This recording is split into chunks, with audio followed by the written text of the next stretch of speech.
Okay, so me and my friend were home alone. At the time, our parents were business partners, so they were always out. And Pathmark was just down the street, so our parents left us some dollars in case we got hungry. And around 10 o'clock-ish, we got a little hungry. There was nothing good in the fridge, so I asked Jahandre if he wanted to just go down to Pathmark and just pick something up. Of course, he agreed with me, and we went on. So we get to the store. He's going nuts. He wants some pizza. He wants some cereal. You know, he's one of those kids that he just wants everything he finds. At the time, we were 14, so yeah. When we were at checkout, I catch this guy staring at us, but I didn't think anything of it. So I turn to him and I say hi. He doesn't wave. He just looks at me with these wide white eyes, hands turned backwards, and just smiling with an unholy grin. It did get to me, so I told Jahandre about it, and we just bolted out of the store. Around 2 a.m., me and Jahandre are playing Xbox.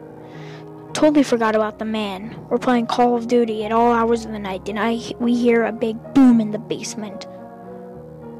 We looked at each other and shook it off. And I started thinking about it. I whispered to myself, damn it has to be him.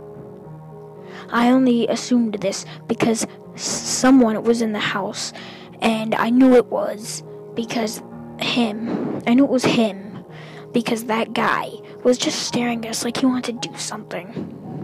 And I also know it was someone in the house because my mom told me to lock the cellar when we got home. I did not lock the cellar because I figured, what's the point of it? Nobody would go in here anyway.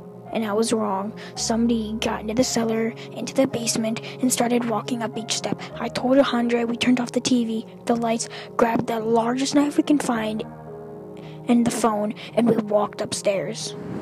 Very quietly, so we were not traced by our sound of footsteps. I close the door, lock it, and I move my bed near it, so it's a little bit hard if the man does end up breaking my door.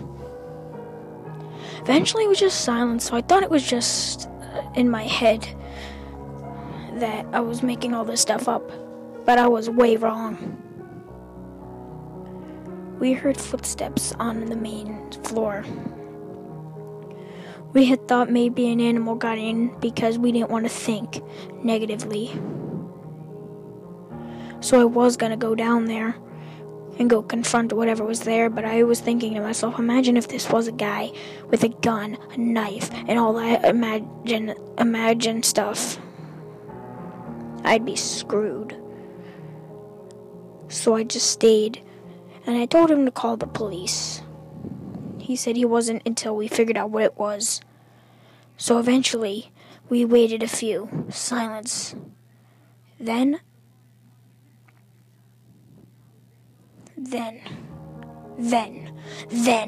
a man walking up the steps. We hear each step getting closer to my room.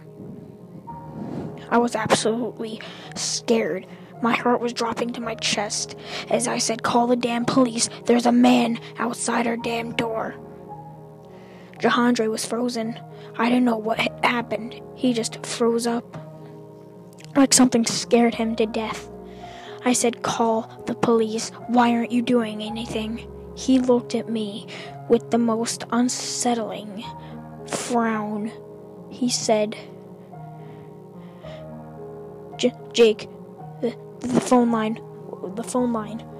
It's not there. There's no phone line. It's cut. I looked at him. I took the phone and tried it. He was right. We had nearly shit our pants when we heard a knock at our door. And he said, "Hey guys, I know you're in there," with a really deep voice, sinister. Then he started ramming into the door, like somebody with a football being tackled by the other team, going full force into this door until it starts bulging in, and finally it broke off the hinge, but he still has to get past the barrier we built around the door. At this time, Jahandra is freaking out. I get my knife ready. I dive behind the door so if this man gets in, I can just go stab and get him on the ground at least. I was wrong. He got in. He started beating Jahandra. I stabbed this man right in the back, so deep, and it didn't faze him. He looked at me with a grin that a baby would give you, and he looked at me. 5 minutes, that felt like 5 seconds, was horrifying.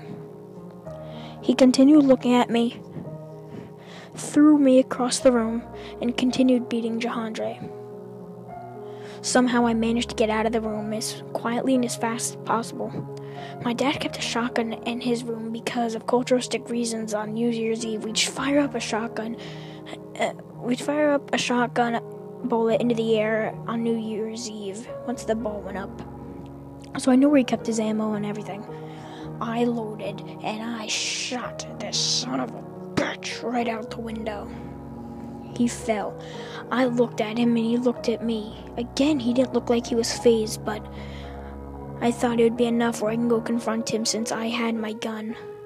It just gave me a boost of confidence that I can go confront this guy and what the hell he was thinking. I go outside to where he was, and this guy is gone. I repeat, he left. Like he just got up, like everything was okay. 2 days later, our parents are still on this business trip. We're sleeping, and around the same time, 2 a.m., I hear a knock at my window. Like a just little subtle one-knuckle knock. I go to it, nothing's there. This happens about 12 more times, and on the 13th time, I wanted to die. The 13th time I went to that window, the shotgun shell I had shot the man with was sitting right there, and there was a word carved into it. I had opened my window. Surprisingly, I had taken the bullet back in, and it said, "Watch out."